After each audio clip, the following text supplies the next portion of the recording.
On this episode of China Uncensored, how China is trying to dominate India. Hi, welcome to China Uncensored. I'm your host, Chris Chappell. India and China have a lot in common. They're the world's two biggest countries, with the world's most ambitious economies. And they both like Lady Gaga? And of course, they both love movies, as we know from the world-famous Bollywood and Chollywood? Okay, Chollywood is a terrible name. But everyone loves Bollywood, even Chinese leader Xi Jinping. In a recent meeting with Indian Prime Minister Modi, Xi Jinping told him he's seen Dangal, the recent Bollywood smash hit. Dangal has become the 20th highest-grossing film in Chinese box office history. Another thing Xi Jinping loves? Yoga. And not just because Premier Li Keqiang looks great in yoga pants. He's been working on his downward slumdog. No, it's because at the meeting with Modi, Xi also made sure to remind him of China's recent Yoga Day. Because if there's one thing the Chinese regime loves, it's people meditating. Moving on. But despite having so much in common, India and China can best be described as frenemies. And since both want to be top slumdog in Asia, that means trouble. What's that, Shelley? I should stop making Slumdog Millionaire puns because it's a British film. Next you're going to tell me James Bond movies are American. What? Co-productions? Holding companies? Wow, that's really complicated. Anyways, back to the topic. Here are 5 ways China is trying to dominate India. Number 5, the friend of my enemy. India and Pakistan don't exactly get along. They've had 4 wars since 1947. But fortunately for Pakistan, it has a friend in the Chinese Communist Party. Pakistan was one of the CCP's earliest allies, back when no one wanted to be the CCP's friend. You know, because of all the mass murder. Starting in the 1970s, the CCP helped Pakistan build nuclear weapons by providing blueprints, technical know-how, and enriched uranium. And today, the CCP is working with Pakistan to build the China-Pakistan Economic Corridor. It's a $62 billion plan to flood Pakistan with Chinese investment, everything from railways to energy projects.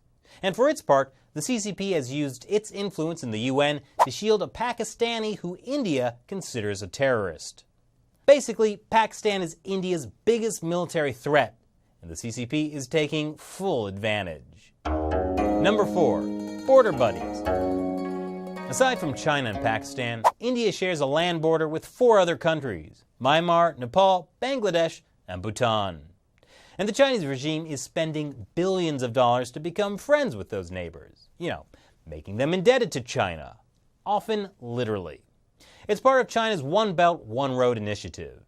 That's where the Chinese regime drains developing nations of their resources through large-scale infrastructure projects and massive loans, in exchange for making China the economic center of the world. It's win-win.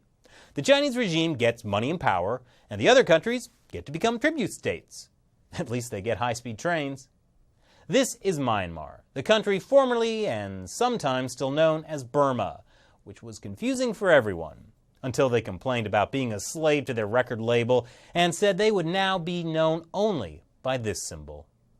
China has built the country formerly known as Burma a handy oil pipeline that's part of a $10 billion special economic zone.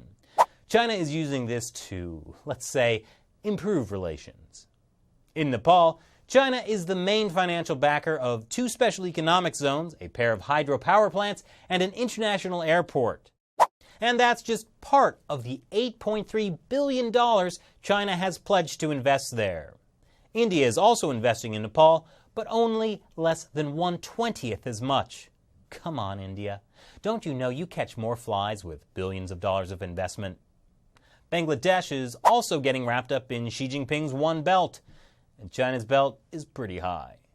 As for Bhutan, the tiny traditional nation that cares more about gross national happiness than gross national product, well, they're not super into big infrastructure investments. So China has sent circus artists, acrobats, and footballers to Bhutan. Nice try, China, but you're not going to win Bhutan with circus artists. But the overall plan here is for China to have more influence on India's neighbors than India itself does. Number 3. Economic corridors. India has boycotted China's One Belt, One Road initiative, mainly because India thinks China would use expensive infrastructure projects to subjugate India and indebted it to China forever. But just because India is boycotting that one initiative doesn't mean it doesn't have economic ties with China. India is already part of the Bangladesh, China, India, Myanmar, or BCIM Economic Corridor. And earlier this month, China's National Development and Reform Commission and the State Oceanic Administration announced the launch of the snappily named China-Indian Ocean Africa-Mediterranean Sea Blue Economic Passage, or SIOAMSBEP. It will connect the Bangladesh, China, India, Myanmar economic corridors with the China-Pakistan Economic Corridor. Now you might be wondering, why would India go in for hooking up with Pakistan like this? Well, it seems when China announced the plan, they didn't bother asking New Delhi. But with the promise of such economic fortune dangling over the heads of so many of India's neighbors China already has been courting, how long can India hold out before it has to go with the flow?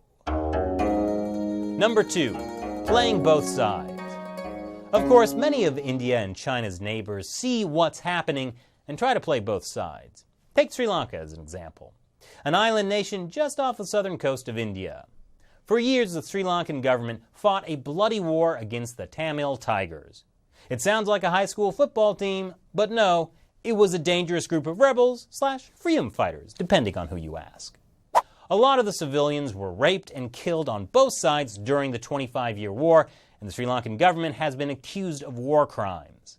Suffice it to say, Sri Lanka isn't too popular on the international scene, especially right after the war ended in 2009.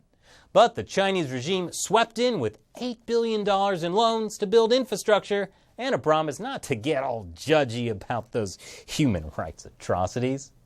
But now, India also wants access to Sri Lanka, and it's actively competing with China for it.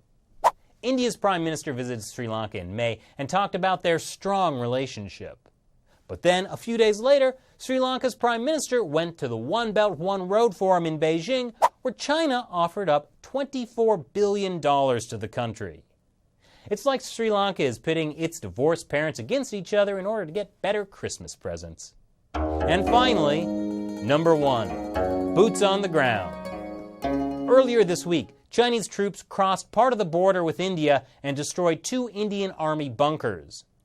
The bunkers were part of a plan by India to establish 17 mountain strike corps along the Arunachal Pradesh, a disputed territory that, according to China and nobody else, is called South Tibet.